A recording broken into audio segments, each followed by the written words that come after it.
안녕하세요. 오늘 저희랑 같이 살펴볼 내용들이 좀 흥미로운데요. 최근 시장 움직임부터 주요 경제 지표, 또 기업이나 정치 관련 소식까지 다양하게 준비했습니다. 특히 출퇴근길에 듣고 계실 여러분을 위해서 이 정보들이 왜 중요하고 또 앞으로 뭘 눈여겨봐야 할지 그 핵심만 쏙쏙 뽑아서 설명해 드릴게요. 자, 우선 지난 금요일에요. 미국 증시가 2월 이후로 최고치를 찍었다는 소식입니다. S&P 500 지수가 6천선 코앞까지 갔어요. 이러면서 강세장 들어가는 거 아니냐 뭐 이런 얘기도 솔솔 나오고 있고요. 겉으로 보기엔 5월 고용 보고서가 생각보다 잘 나와서 그런 것 같기도 한데. 네, 맞아요. 그 헤드라인 숫자만 보면 시장 기대치를 확실히 넘었죠. 근데 이게 좀 더 자세히 들여다보면 얘기가 살짝 달라져요. 실업률은 4.2% 그대로였고 사실 일자리 증가 속도는 그 전달보다 느려졌거든요. 게다가 임금 상승률이 꽤 높게 나왔는데 이건 인플레이션 압력을 걱정하는 연준 입장에선 굳이 금리 인하를 서두를 필요가 없다는 뭐 그런 신호로 볼 수 있죠. 심지어 고용이 특정 산업, 예를 들면 레저나 교육 같은 데 좀 몰려있고 가계조사 데이터로는 오히려 일자리가 한 70만 개 줄었다는 분석도 있어요. 데이터 자체에 좀 노이즈가 낀 거 아니냐? 이런 의심도 나오고 있고요. 아, 그러니까 시장은 막 환호하는데 그 뒤편에는 이거 진짜 괜찮은 거 맞나? 하는 그런 불안감도 같이 있다는 말씀이시군요. 실제로 S&P 500 기업 중에 절반도 안 되는 한 48% 정도만 평균 이상으로 올랐다는 점도 좀 걸리고요. 이게 결국 소수의 대형 기술주들이 시장 전체를 끌어올리는 그런 현상일 수도 있다. 뭐 이런 해석도 가능하겠네요. 네, 그렇죠. JP 모건 같은 데서는 기관 투자자들이 이제 막 따라 붙기 시작하면서 단기적으로는 더 오를 수도 있다고 보는 것 같긴 한데, 근데 동시에 무역 문제라든지 지정학적 리스크, 또 기업들 이익이 좀 둔화될 수 있다는 그런 근본적인 위험들은 여전히 남아있다고 경고하고 있습니다. 맞아요. 특히 단기적으로 보면 다음 주 6월 9일 런던에서 열리는 미중 무역 협상 이게 정말 중요할 것 같아요. 네, 거기서 어떤 결과가 나오느냐에 따라서 시장이 꽤 출렁일 수 있으니까 주말 동안 관련 뉴스들을 좀 챙겨보시는 게 좋겠습니다. 아, 그리고 또 다른 쪽에서는 지금 시장이 펀더멘탈이랑은 좀 상관없이 뭐 소위 잡주나 IPO, 스펙 주식 이런 것들이 막 급등하는 게 약간 2021년이랑 비슷하다 이런 경계의 목소리도 나와요.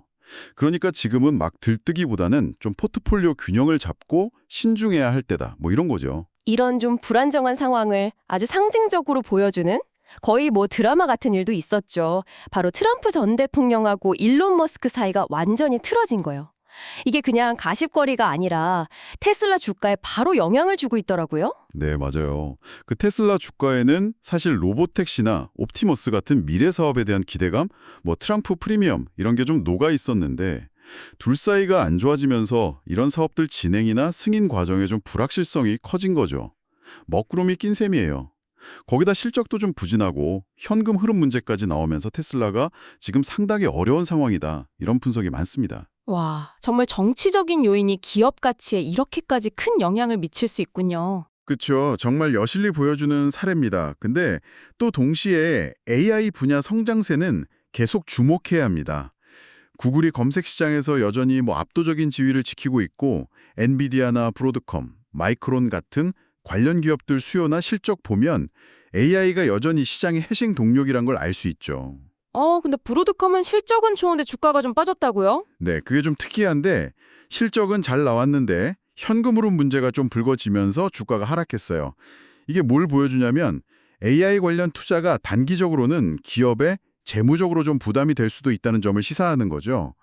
물론 AI가 가져올 생산성 향상이나 비용 절감 효과, 그러니까 EPS 개선 기대는 엄청 크지만요. 동시에 뭐 일자리 문제라든지 데이터 신뢰성 문제 같은 그런 사회적인 과제들도 분명히 안고 있다는 걸 잊으면 안 될 것 같아요. 네, 오늘 저희가 쭉 짚어본 것처럼 시장이 겉으로는 굉장히 좋아 보이고 강세장 문턱에 선 것 같지만 그 속을 들여다보면 여러 불안 요인이다 과열 신호들이 있어서 좀 아슬아슬한 줄타기를 하는 모습입니다.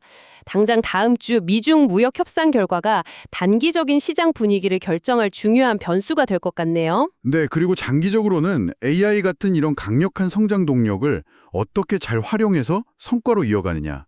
또 동시에 여기저기 숨어있는 정치적, 경제적 위험들을 어떻게 관리하느냐. 이게 핵심 과제가 될 것 같습니다. 자, 그럼 마지막으로 주말 동안 여러분께서 한 번쯤 생각해 보실 만한 질문을 던져볼까 합니다. 지금 시장에서 막 뜨겁게 떠오르는 AI 기술주나 IPO 같은 이런 단기적인 기회들 있잖아요.